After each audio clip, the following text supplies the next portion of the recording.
So I just want to thank everyone for joining us today. We are so happy and privileged to be co-hosting this webinar with our wonderful presenter and host today.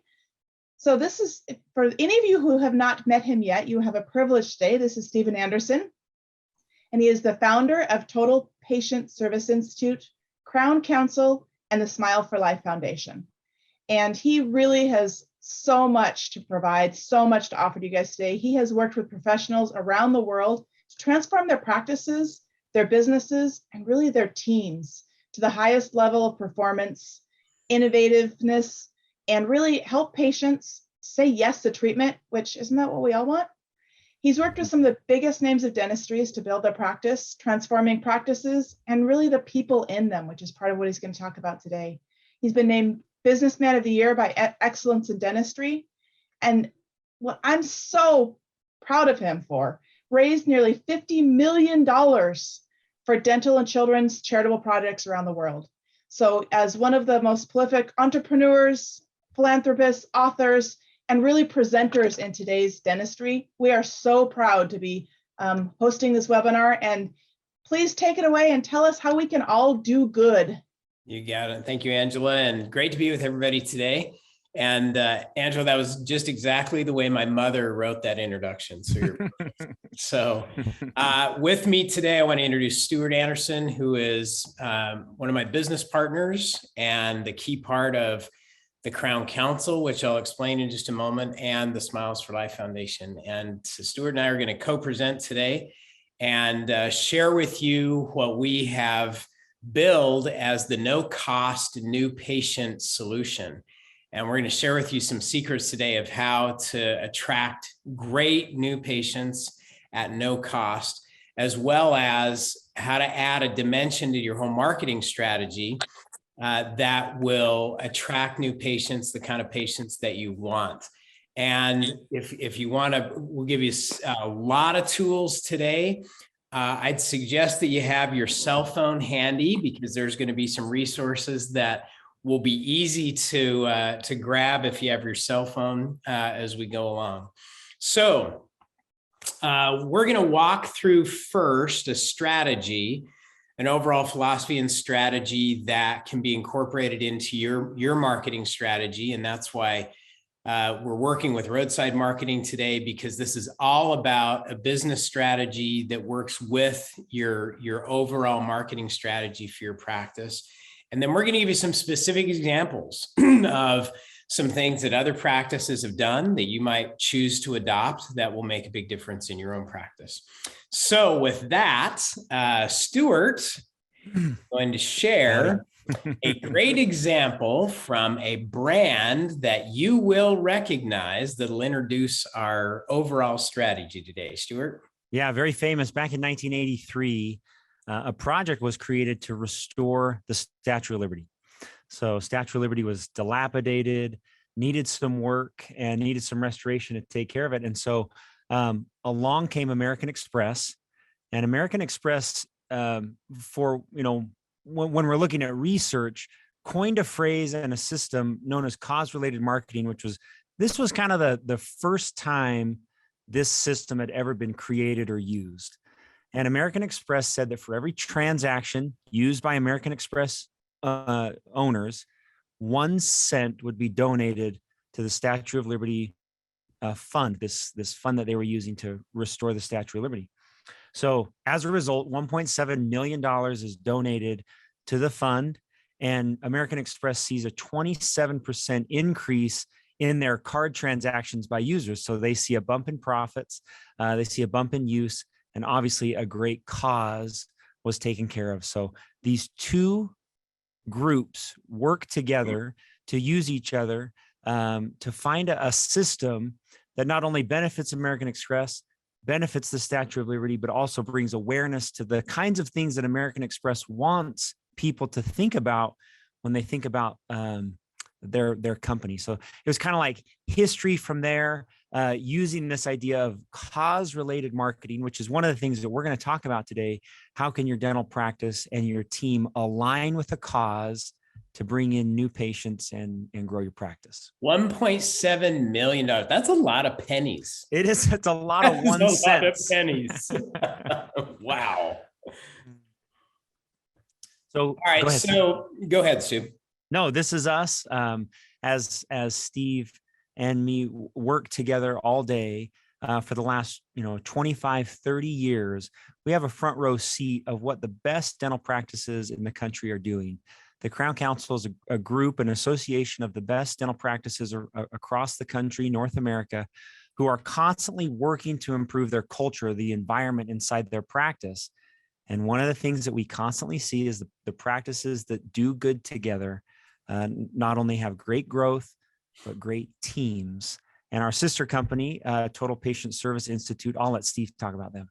So Total Patient Service is a coaching company. So it works with practices all over the country to coach in the highest level of patient service and case acceptance skills. So we refer to this as the Crown Council as kind of the community of top practices that are committed to a culture of success. Total Patient Service is the coach that makes all of those great systems work.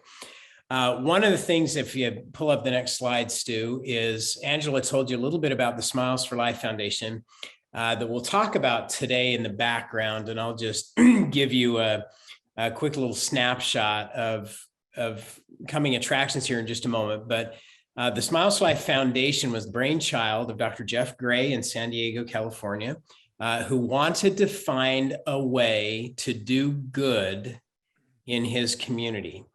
And because of his initial thoughts, then we worked together to expand that idea, that seed of an idea that started in his practice, to practices all over the country. And we prefer to call these efforts that we'll talk about today is doing good. And one of the challenges that I give you is to think about all of the things that you do as a practice and as a team to do good, and to think beyond just charitable activities, but everything that you do to do good. For example, you improve people's lives by improving their health. You improve their smiles. You improve their relationships. As a practice, you provide jobs. As a practice, you're a participating business in your community. And so you contribute to community growth and overall health and wellness. There's a lot of things that you do to do good. So this whole concept of doing good is very broad, much more broad than just charitable activities. It's everything you do to have a positive impact in the world. And that would include things that are tied into what Stuart has called cause-related marketing, or charitable activities that not only do good in the world, but also benefit the practices as a part of that. So as that, one of the reasons that it works is what Stuart will tell you now is the ripple effect that it has in getting the word out. And one thing that we found is that there is no magic, there's no secret, there's no thing that you have to be doing to grow your practice. There are multiple things that have to go into bringing new patients, managing a team, but all of those things cascade together to create what we call word of mouth. That this idea that people find you based on the stories and the things that the patients and the companies that work with you talk about. What do they say when they leave your practice? We found that 81% of people still want to choose a dentist based on family and friends telling them where to go. So if you think that the stories that people are telling about you are not important, think again that the stories that they talk about, the experiences that they had with your team, the experience that they had in the space that you've created, the smells, the things they see, how the doctor interacts with them. I mean, all of these things go into word of mouth marketing that as soon as they leave, there's no way that they're sharing the clinical expertise of your doctor. They are talking about you should have seen this place. Like, I can't tell you the experience that I had about it. I want to tell you about the team member that took care of me, the beautiful place, the space that I was in. So we have found that there are a lot of ways that you can craft that message to make sure that the stories that are shared about you and shared about the experiences that patients are having are good. And one of those systems is, what do they say about you, about how you're doing good, whether it's a charitable cause or whatever you're doing? What are they saying? Stu, years ago, there was a well-known song by Bonnie Raitt, and I won't sing the chorus. Sing it. I won't punish you all with the chorus, but basically it said, let's give them something to talk about. And that's the great thing about word of mouth marketing. We know it continues to be the most powerful form of marketing in dentistry. In fact, even more powerful today than it was years ago, because we have the X factor now with digital communication, online reviews, social media. Word of mouth has just gained that much more power. And as a practice, we got to give them something to talk about. So here's an interesting example on the next slide. This was a survey that was done by Roper Starch Worldwide. They're a worldwide survey organization. And what they found is that 60%, 67% of consumers prefer to buy from a business that's engaged in cause-related marketing over the competition, meaning that all things being relatively equal, that this influences their buying decision. So a business that is engaged in cause-related marketing or doing something that is cause-related, charitable-related, something that is doing good in the community or beyond, that has an impact on consumer behavior. Now, on the next slide, there's also another study that found that 9 in 10 consumers are likely to switch brands to one that's associated with a good cause, assuming that the products are relatively comparable. So this, I mean, it has an impact on consumer behavior and how we make decisions if what we're doing is in some way, shape, or form connected with a worthy cause or something that's doing good. Here's another, Stu, you want to give me the next example of this? This is an interesting example that everyone should be relatively familiar with. So sometimes, when we think about cause-related marketing or doing good, I love this example because Dove tweaked that idea. And what happened was in 2004, they launched this campaign, this Real Beauty campaign, by doing a study, and they asked thousands of women a couple questions. And one of the questions was, do you describe yourself as beautiful? That was one of the questions they asked the women. And only 2% of all the women that were surveyed said, yes, I describe myself as beautiful, which absolutely blew away Dove. It blew away the experts doing the case study. And so Dove aligned themselves with a cause, this beauty cause for Real Beauty, and started to create, I guess, the synergy, the two things working together, that Dove was willing to now share a cause to help women feel beautiful, create, and you saw their ads, you saw all the things that they changed and switched to make their company align with this cause, to help women overcome what mainstream media, to overcome what magazines and social media started telling them was beautiful. And Dove launched this idea with growth now from 2004 to now, with a 60% growth in profits and distribution from Dove, just for kind of showing that if they put two body washes side by side, why wouldn't I choose one that is related to a cause, that is doing good and making a difference when it comes to anything, really? I mean, we're not saying that it's got to be some gigantic thing. It just has to be a cause that they're connected to. So the challenge that we're going to give you today is that you figure out for your practice your doing good strategy. And this can come in a lot of ways, shapes, and forms. It can be something charitable. It could be a message you're trying to communicate. It could be dentistry that you do for those who can't afford it. It could be in so many different directions. There's a whole doing good strategy here to be a part of your overall marketing strategy and your overall business strategy. Here's some other examples that you'll recognize that are business to consumer brands. Target for years has donated a percentage of their profits to local schools, primarily has been their main cause. And they promote that. It's very difficult to walk in a Target store anywhere in America without some recognition in the entryway of the good that they're doing local schools. Paul Newman Foods, we're all familiar with that. It's been around for a long time. That brand was launched, obviously, with a celebrity face on it. Everybody's familiar with Paul Newman. And their cause was that their commitment was that all profits after taxes go to charity. And that has accumulated to be millions and millions and millions of dollars. Paul Newman actually admitted several years ago that the food business has done far more in terms of revenue than he ever did in Hollywood as an actor. And so there's an interesting combination with this one, granted that, yeah, you've got the combination of a celebrity plus a cause. And that's a pretty powerful combination. In addition to that, you see this at Starbucks on a regular basis. They'll do different charitable causes that are tied into sales.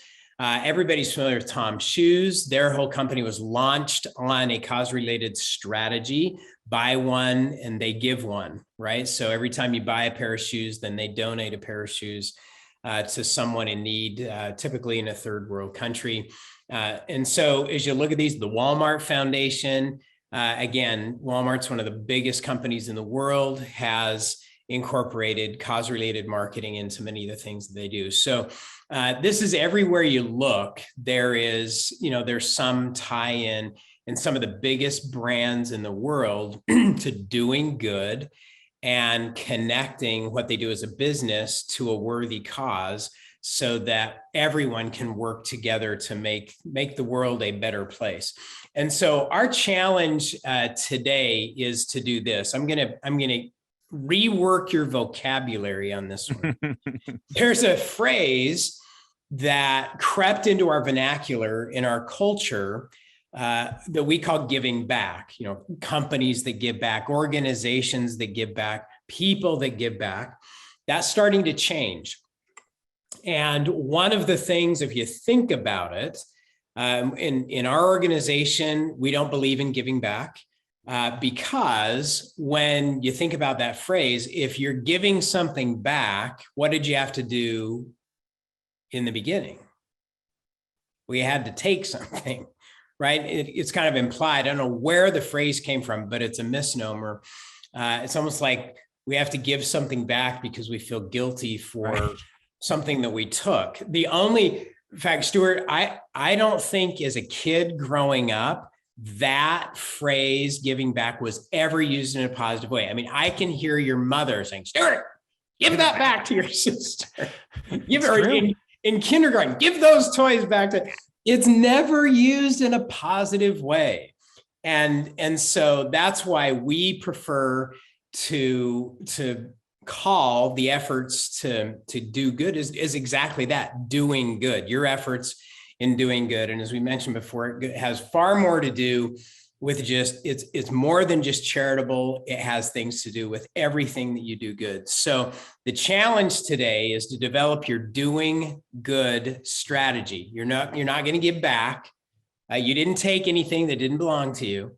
And you can do a lot of good based on your position in the community and the kind of business that you have. So our challenge is to grow your practice even more by doing good. That's the whole name of the game here, is to develop a clear strategy for doing good that incorporates.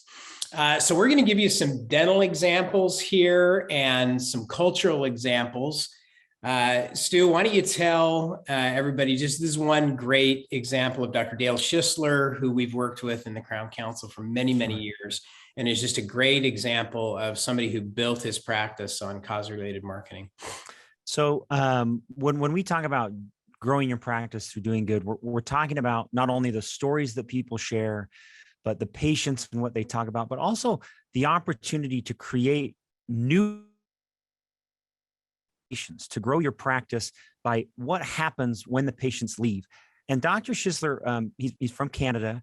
We have watched him for years create a system inside of his practice that I don't even know and in the outset if he was doing it on purpose, if I'm being honest. But his office now, as I talked to him, I interviewed him earlier this week, and I talked to him. I said, Dale, how have you created such an incredible doing good strategy? And he said his team maps out the entire year of what they're going to do good.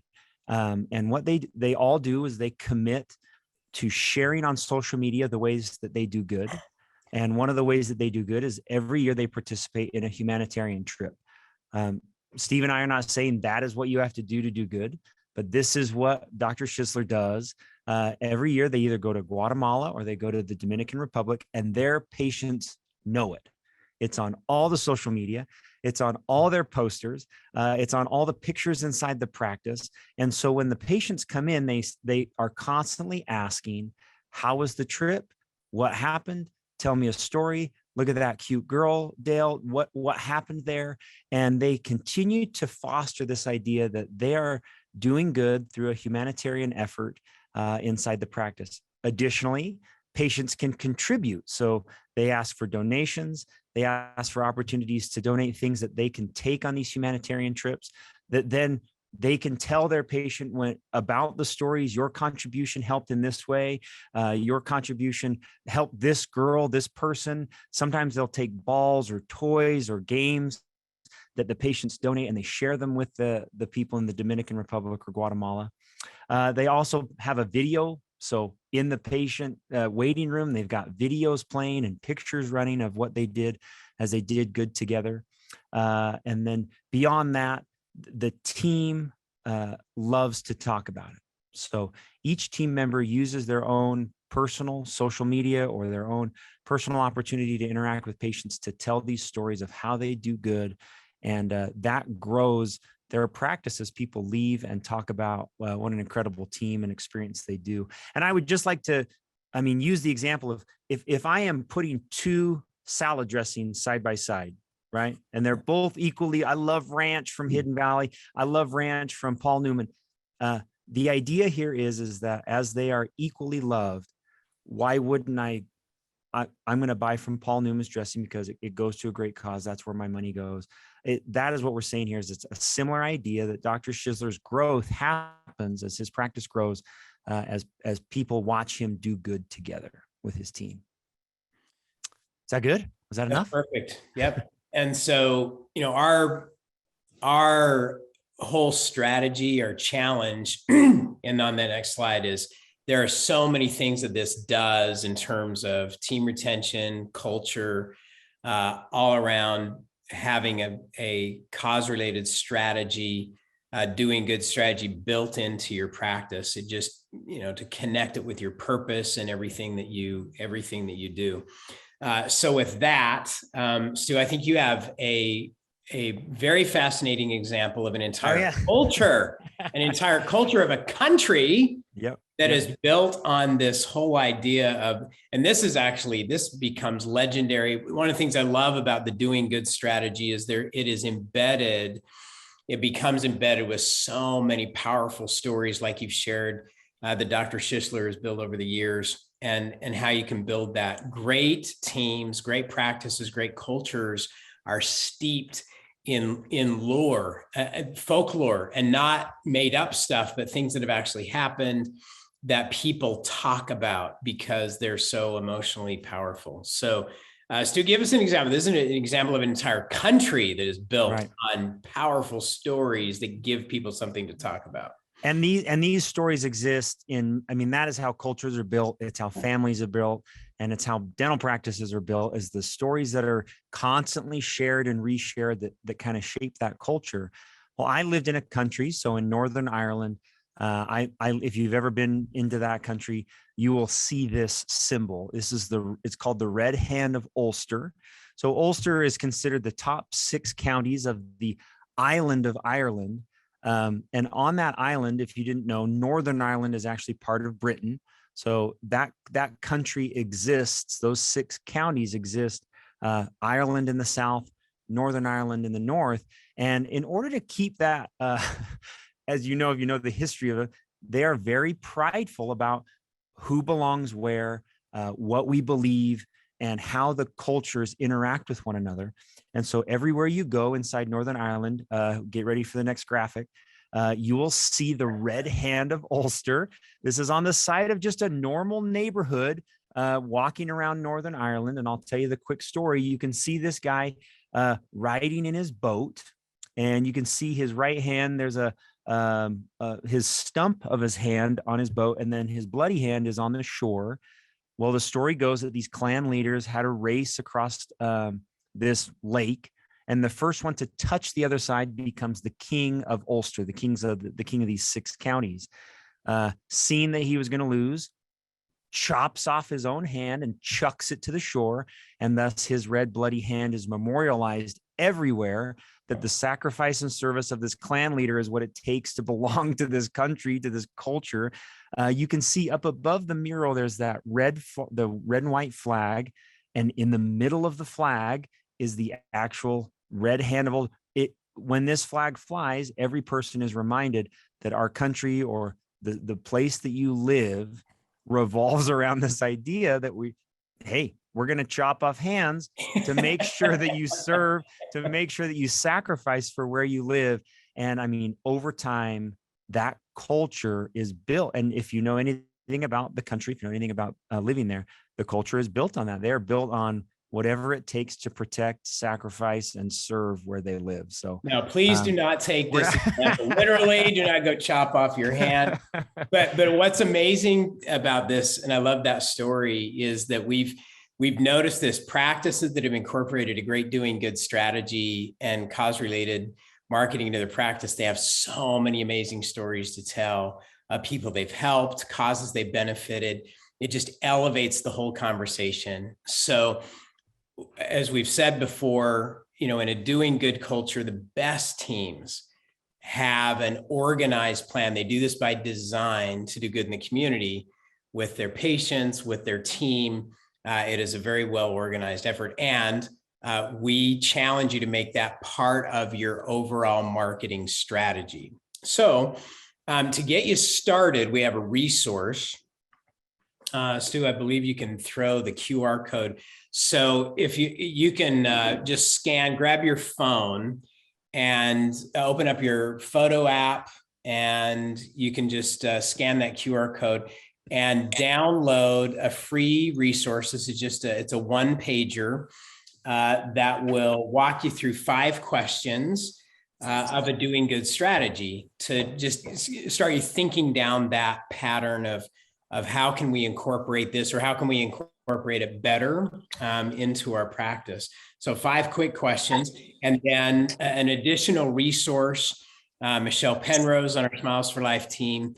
One of the things that she does is she coaches teams. There's a resource there where she'll spend a little bit of time with you free of charge to walk you through some elements of a doing good strategy for your practice to increase word of mouth and increase your new patient flow. So that's a resource we recommend. You can scan it, automatically download it, and some personal reflective questions and some questions to pose to your entire team as you walk through and develop your doing good strategy. So with that, let's talk about some specific examples of how you can do this in your practice. We've given you some examples in business to consumer businesses and cultures. Let's talk about specifically in dentistry, how you can make this work.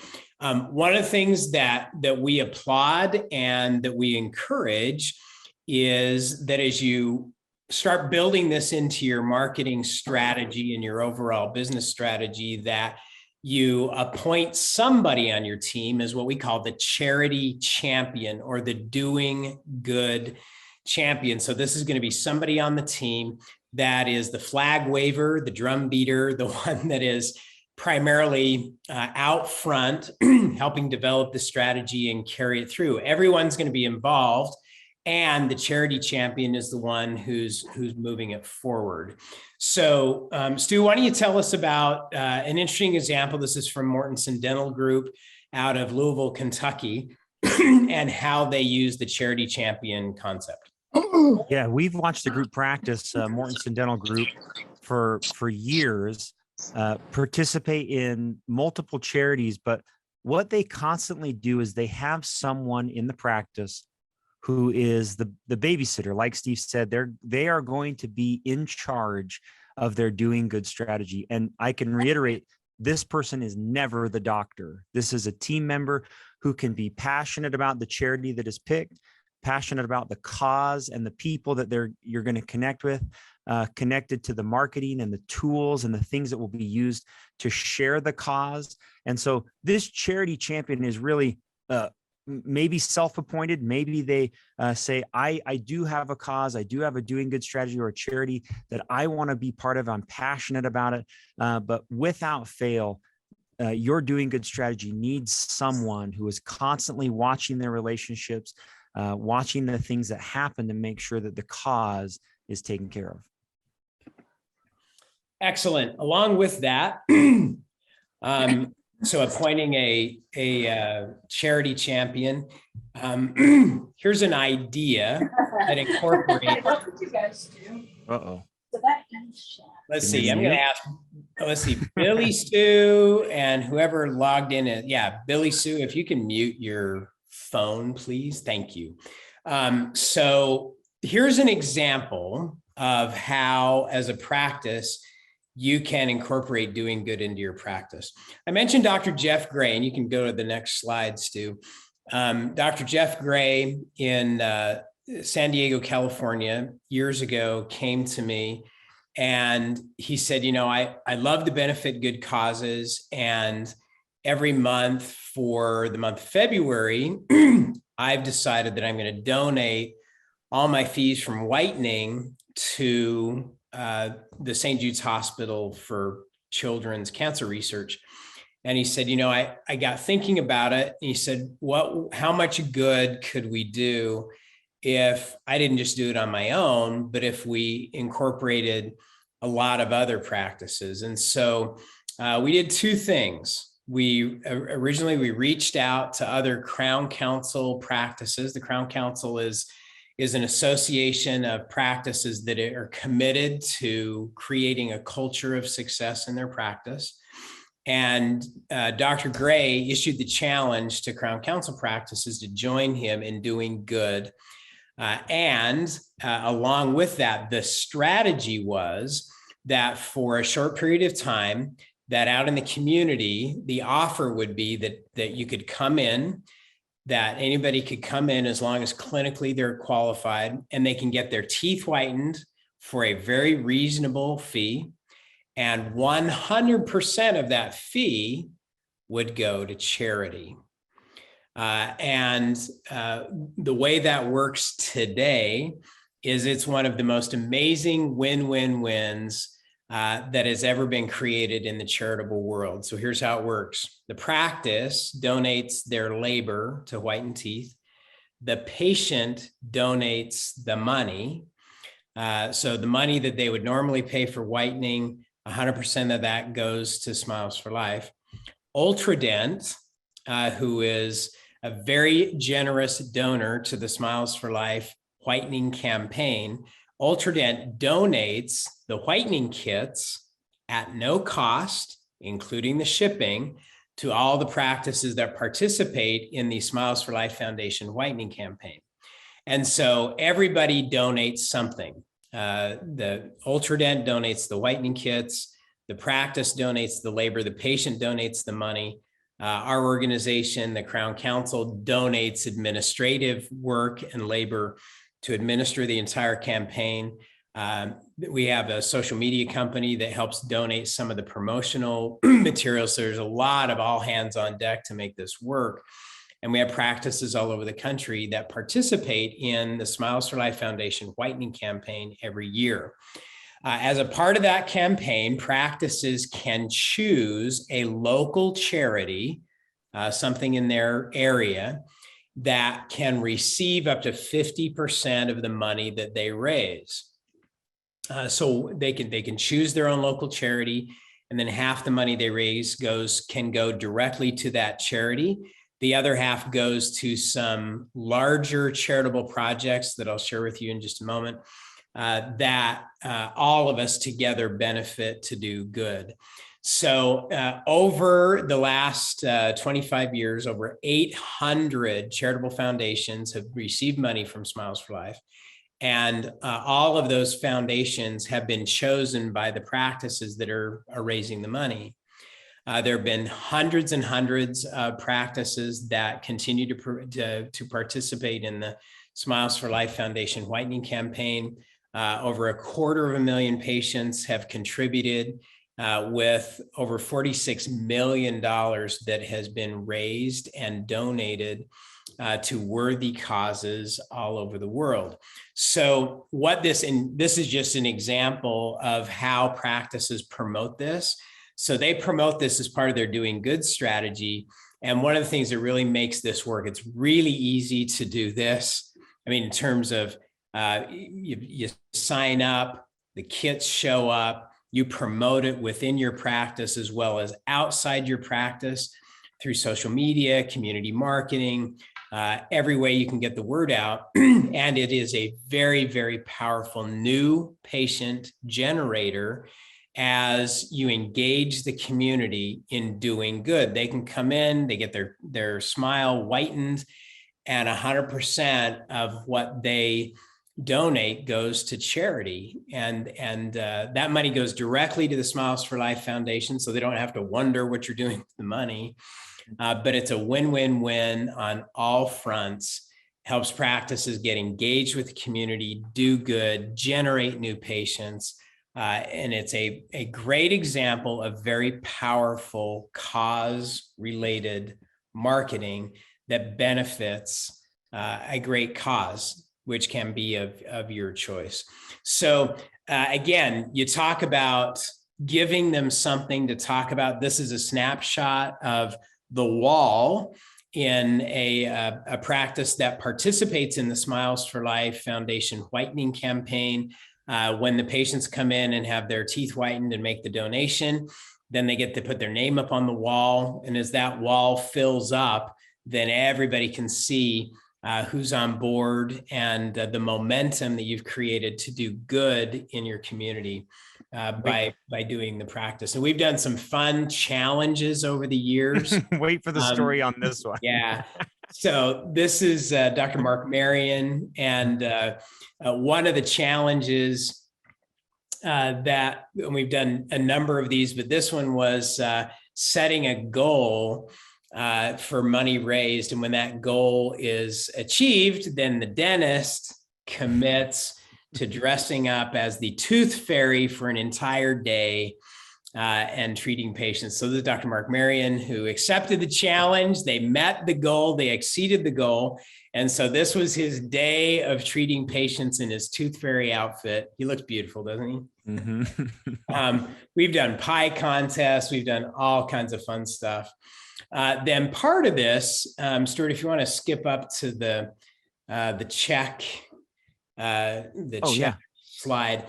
So what we encourage practices to do, let's see, go forward. What we encourage practice to do is at the end of the campaign, all the money is collected, tabulated, and then the money that's being donated to the local charity, check is cut from the Smiles for Life Foundation. And we encourage the practices then to have a formal check presentation to that charity at some kind of an event or someplace where you can get even more people engaged in doing good. So this is about setting a great example, benefiting a worthy cause. It's just a great win-win-win. So we love this as an example of part of your doing good strategy in your practice. It may not be everything you do, but it can be a significant part of what you do. It's easy. Everything has been put together to make it so that you can carry this out without a whole lot of effort. You just schedule the patients like you normally would. The materials are there from Ultradent to whiten teeth, and you treat these patients just like new patients if they're the first time in your practice. And what we found is the retention is very, very high on these patients when they come in for the first time, where you're working together to do good for a worthy cause. So that you might consider as part of your doing good strategy in your practice, the Smiles for Life whitening campaign. As we mentioned before, we've got some great partners that make all this work in donating materials and different resources to make it work. And one associated campaign with this, there's a great company called Trays that does clear aligners, and they have built into their entire business plan from inception a doing good strategy where they donate to the Smiles for Life Foundation. They donate for every case that gets submitted. They make a donation to the Smiles for Life Foundation, as well as donate to the practice a free case so that they can help somebody in need that otherwise would not be able to afford free aligners. So, or be able to afford aligners. So there's a lot of different things going on in this whole space with companies in dentistry that are participating as well that you can incorporate into your strategy. So as far as the specifics of this go, when you sign up for the Smiles for Life Foundation whitening campaign, it's very, very simple. You just fill out a form, you sign up. There is a nominal donation that you make as a practice to the foundation of $249 that you donate to the foundation to defray some of the marketing and the shipping costs. And what you immediately get is this cool little box with all kinds of materials in it that you can use to promote the campaign. We've worked to make this very, very simple. Then you'll automatically receive your whitening kits when you fill out the form, and then you're off and running to make it work in your practice. So again, this is just one example of some things that you can do in your overall doing good strategy. So Stu, let's skip ahead to the next QR code. And here's the challenge is you can scan this QR code, and this will give you additional resources for creating your doing good strategy. So what you'll find here when you scan this, and I'm going to scan it myself right now, that's going to take you to a landing page that looks just like what you see on your screen. And all you have to do is fill out that very simple form there that will then give you access to the resource section. There's no charge for this. It takes you to the resource section of the Crown Council. The Crown Council is the engine that makes the Smiles for Life Foundation whitening campaign work, as well as a number of other doing good campaigns. So you just fill that out. It's free. It'll give you access to all the doing good strategies that we've put together, including the Smiles for Life Foundation whitening campaign and everything that is involved in that. We have built out, as we mentioned with Dr. Schisler, an entire mechanism for doing dental humanitarian expeditions. Everything's all done. All you have to do is just sign up and show up, and everything is all organized to do good in dentistry in some very interesting places. We've created a great program with the Special Olympics organization where you can adopt an athlete from Special Olympics to be their dentist. And again, this is where you work directly with the local Special Olympics organization to do good. You get to choose how many athletes you'd like to treat.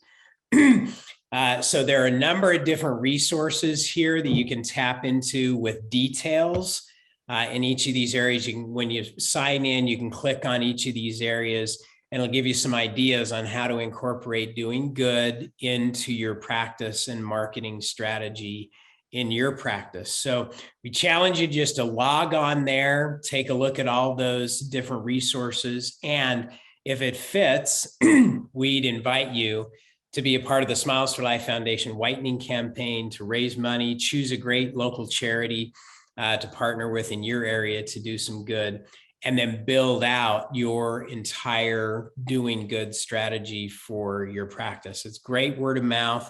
It engages your community. And most importantly, it does good.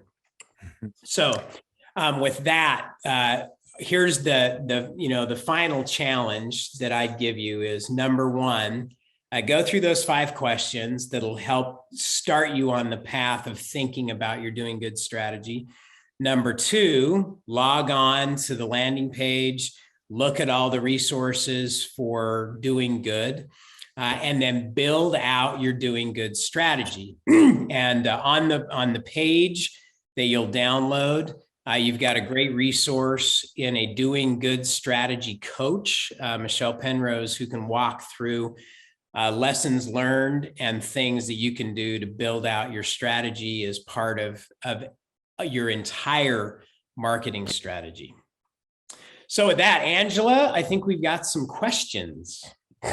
We do. I just want to say thank you so much for the presentation today. This was awesome. And I know so many people who have joined are going to be really excited to start a program in their practice to give back, do good. I love the doing good instead of giving back, because you're right. Yeah. All little kids need to give back the cookie. That's right. So you're going to have to, it's so funny how that is ingrained in our vocabulary. And you really have to consciously think, okay, I'm going to say doing good, not giving back. It's so ingrained. And what's interesting is we've looked around, more and more organizations are adopting the doing good phrase. You're starting to see the giving back things start to fade a bit. It's still out there, but this is a transition that's starting all over the country. Perfect. Well, I have a couple questions. The first question is, would it be possible for you guys to put up the slide again with the QR code for Smiles for Life? We have some people asking for that. Yeah, put that back up. So if they could put that up, and then I'll go through a few of the other questions in the chat here.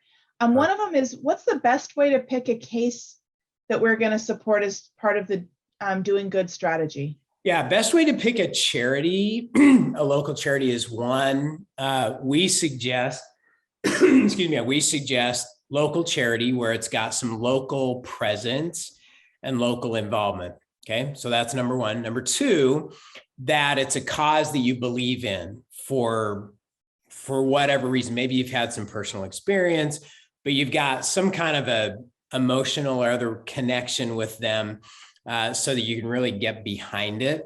Number 3 criteria would be to sit down with that charity and explain the Smiles for Life Foundation Whitening Campaign and how it works, and get their commitment to help promote the campaign. Since they're going to be benefiting from the money raised, what ways could they promote the campaign to their constituency, to people that they are connected with, so that you raise the awareness and get it out, whether it's posting it on their social media, sending it out through their email to their contacts, whatever it might be.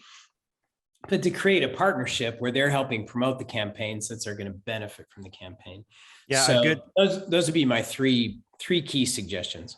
A good partner is not someone who receives a check and then says, "Oh, thanks, we forgot that you guys were going to donate money to us." That is not right. A good system. The only other thing that I would add is if you are choosing a local charity that's not, I mean, if you are just a practice and you're trying to decide how are we going to do good, we're going to donate to a charity, pick one that is registered by the government. They will have a tax ID number as a registered charitable organization, the 501c3, and just make sure you're not partnering with like Uncle Bob's charity program, where make sure that your charity is legal, it's set up, and that when you're going to do good, you're donating it to a legitimate government regulated charitable 501c3. 501c3. Yep, has to be a designated legit charity. Yeah. All right. Another question was: is the Smiles for Life Foundation Whitening Campaign only for new patients, or can existing patients be included, or both? Like, what's your recommendations? So it is multifaceted, which is getting your existing patients involved is great, and letting them spread the word. So what we love to do is, yeah, you can start with some of your existing patients and then get their help to post on their social media and tell their friends about, hey, I just got my teeth whitened for a great cause. And, go to Dr. Jones's office and you can do the same thing and help kids or whatever it is. So it's both. This is, Angela, as you know, at Roadside Marketing, because you teach this and you incorporate it every day, is the best marketing is word of mouth marketing. When you can get your loyal patients to wave the banner and go out and spread the word for you, that's the most powerful form of marketing. So that's one of the things we love about the whitening campaign is it includes everybody, includes your existing patients. It includes new patients. It's getting the word out.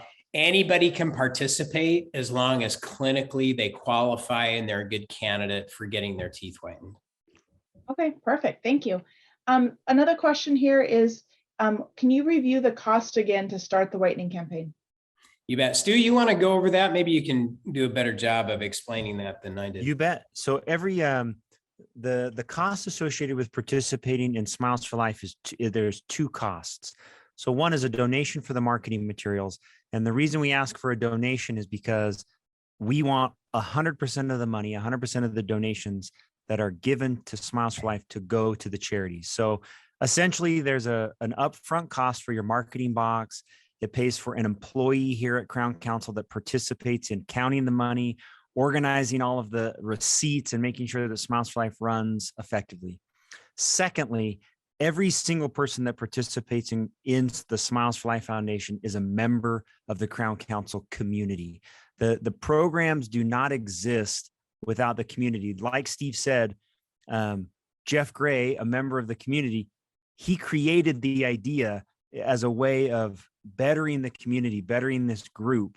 And so participating in Smiles for Life also comes with an opportunity to join this group. And when you sign up for Smiles for Life, we have a really neat system where you can have 60 days free inside the Crown Council membership to see if this is a good fit, if this community is a place where you feel that your culture and your team will grow. And if the programs like Smiles for Life, because there's multiple different ways to engage in the Crown Council community beyond Smiles for Life to see if this is a good fit. So that is kind of how the system works. When you get to the registration page, it's broken down into those two ways. You pay for the Smiles for Life fee, and then in 60 days, you have the opportunity to join the Crown Council community if you felt it was a good fit. Was that clear? Absolutely. Thank you. I don't see any other questions in chat. If anyone else has any final questions, please pop them in the chat and we'll get those answered. But again, I just want to thank you guys so much for your time today. Do you have any kind of final words to let everyone know or follow up? I really appreciate this presentation. I think you guys are just doing an amazing thing, and everyone here I know is really appreciative of getting the advice and suggestions and how they can do good. Thank you, Angela. I just end with this one thought and this challenge is, I don't know how everybody listening today, how you made your decision to be in dentistry as a career, as a profession, but you made a really good choice. Dentistry today is the frontline leading healthcare segment. When more of America goes to the dentist than any other healthcare professional. As a whole, a greater percentage of America sees you than any other healthcare professional. You picked an amazing profession, and part of that, because of the latitude that we have in dentistry to do so many things. Thank goodness we're not in medicine. Whew, crazy. Where they're controlled by insurance companies and they don't have much room to move. Dentistry has so much freedom to schedule the way it wants to schedule, do what it wants to do, and to do as much good as it wants to do. And so it's just the perfect setup to make a huge, huge difference. This is what I call emotional income. When you know at the end of the day, when you walk out of the office, that you have done good. Yes, for the patients that you served. And when you incorporated doing good strategy into your business strategy and your marketing strategy, it just elevates the culture of success in your practice to a much, much higher level. Team members love to work with practices in a practice that's doing good. Patients love to go to a dentist and a dental practice that's engaged in doing good. Communities love a practice that's engaged in doing good. So our challenge is incorporate a doing good strategy into your practice. And we've given you some great tools today to start building that. And we look forward to walking that path together with you so that we can do more good and make a difference in people's lives. Thank you, Angela, for hosting us today. And we look forward to working with everybody to do good. Thank you very much, guys. Really Thanks, appreciate it. Angela.